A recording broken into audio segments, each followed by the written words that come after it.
سلام كمسك الختام. تحقیقات علمی مارک میتسون درباره فایده‌های روزاداری. به نام خداوند بخشنده و مهربان. السلام علیکم و رحمتullohi و برکاته. مرحمت به برنامه نوبتی اسلام و علم معاصر. خدا خواسته باشد در این برنامه ما با شما درباره فایده‌های روزه را دیده می‌بریم با تحقیقات علمی پروفسور مارک میتسون که او در این کاری خود تصدیق کرد که داشتن روزه بسیار فایده‌های دارد. مرحمت برنامه را تا آخر تماشا کنید.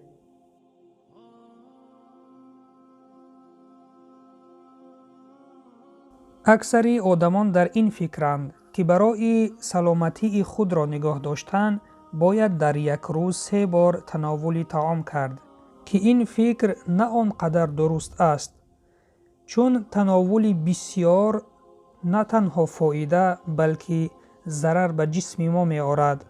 امروز اکثریت انسان ها نه برای برطرف کردن گرسنگی طعام می خورند بلکه برای لذت بردن از طعام‌های گوناگون و شیرینی‌های گوناگون استعمال می‌کنند که به فربه شدن دچار می‌گردند و سلامتی خود را از دست می‌دهند و به کسلی‌های گوناگون مبتلا می‌شوند، چون بسیار طعام خوردن سبب می‌شود که انسان به کسلی‌های گوناگون گرفتار می‌شود. پیامبر اکرم صلی الله علیه و سلم 1400 سال پیش به امت خود از پرخوری برحذر نموده و معیار معتدل غذا خوردن را به ایشان تعلیم می دادند. در حدیث آن حضرت صلی الله علیه و سلم فرمودند: بدترین ظرفی که انسان پر می کند این شکم است. برای زنده ماندن انسان چند لقمه که قامت او را راست نگاه دارد کفایت می کند. اگر انسان به خوردن رغبت زیاد داشته باشد، پس باید معده خود را 3 قسمت نماید.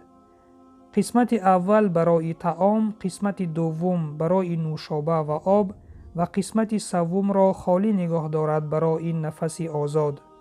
روایت احمد و ترمذی. شنونده عزیز، محمد صلی الله علیه و سلم نه تنها پیامبر بود و اینچنین آن حضرت یک طبیب امت بودند. طبیب روح و روان، طبیب جسم و جان ما بودند و هر یک مسلمان عاقل در حیات خود باید پیروی از آن حضرت صلی الله علیه و سلم بکند. امروزها عالمان غرب که مسلمان نیستند حیات پیامبر صلی الله علیه و سلم را آموخته و توصیه می دهند که این چنین باید زیست. و وای بر حال من و تو ای مسلمان اگر در حیات خود از پیامبر صلی الله علیه و سلم پیروی نکنیم.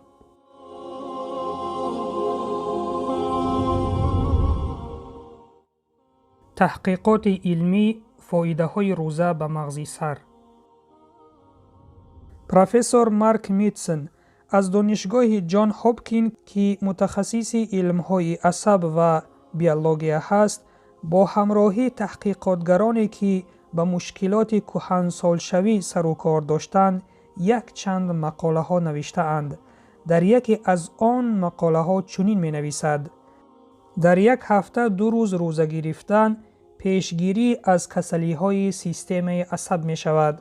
مارک میتسون می گوید پرخوری به مغز سر انسان تأثیر منفی می رساند که کار آن را مشکل می گرداند. روزه سبب می شود برای تغییریابی عصب‌ها در مغز سر. اینچنین او می گوید که روزه داشتن سبب می شود برای زیاد شدن نیران‌ها در مغز سر انسان و اینچنین خاطره انسان پرقوت می گردد. سال 2007 در یکی از مجله‌های آمریکایی به نام کلینیکال مدیسین درباره فایده‌های روزه چنین نوشته شده بود که علما تصدیق کردند که روزه داشتن یکی از بهترین راه مبارزه بر ضد کسلی‌های سرطان می باشد و این چنین روزه داشتن فایده زیاد دارد برای بیماری‌های قلب و روزه داشتن خیلی فایده دارد برای مغز سر انسان و تمام بدن انسان. برادر و خواهر ایمانیم، در آخر این را خواستم بگویم که با گذشت زمان علم معاصر درباره فایده های روزه بسیار چیزها را تصدیق کرده ایستاده است و می کند. پروفسور مارک میتسن از فایده 2 روز روزه گرفتن را در یک هفته برای بهتر گردانیدن حیات انسان با تحقیقات علمی تصدیق کرد. لیکن ما و شما می دانیم که تحقیقات علمی او هیچ چیزی نوی نیست، چون پیامبر اکرم صلی الله علیه و سلم این سنت را 1400 سال پیش بر ما مسلمانان توصیه کرده بودند که امروزها میلیون مسلمان ها در یک هفته 2 روز روزه می گیرند. پس ما بجز حمد گفتن به الله مهربان چیزی دیگر گفتن نمی توانیم. الحمدلله علی نعمت الاسلام، الحمدلله علی نعمت الایمان. و این را نباید فراموش کرد که روزه داشتن نه تنها در این دنیا بلکه در آخرت هم برای ما بسیار فایده ها می آورد. خداوند اجر و ثواب بسیار می دهد به هر یک روزی که هر مسلمان روزه می گیرد. پس برادر و خواهر ایمانیم، این را بدان که روزهای دوشنبه و پنجشنبه روزه گرفتن یکی از سنت های پیامبر صلی الله علیه و سلم می باشد. پس اگر قدرت داری این سنت را عملی بکن. این بود برنامه امروزه. از همه شما منتدار هستیم و شکرگزاری میکنیم که نوارهای ما را تماشا کرده و به یار و دوستان خود میفرستانید. کانال ما را دستگیری کنید، به کانال ما ابونه شوید. دستگیری شما این پیشروی ماست. منتظر برنامه های آینده باشید و دعا را در حق ما فراموش نکنید. و سلام بر آن شخصانی که راه هدایت را پیش گرفتند.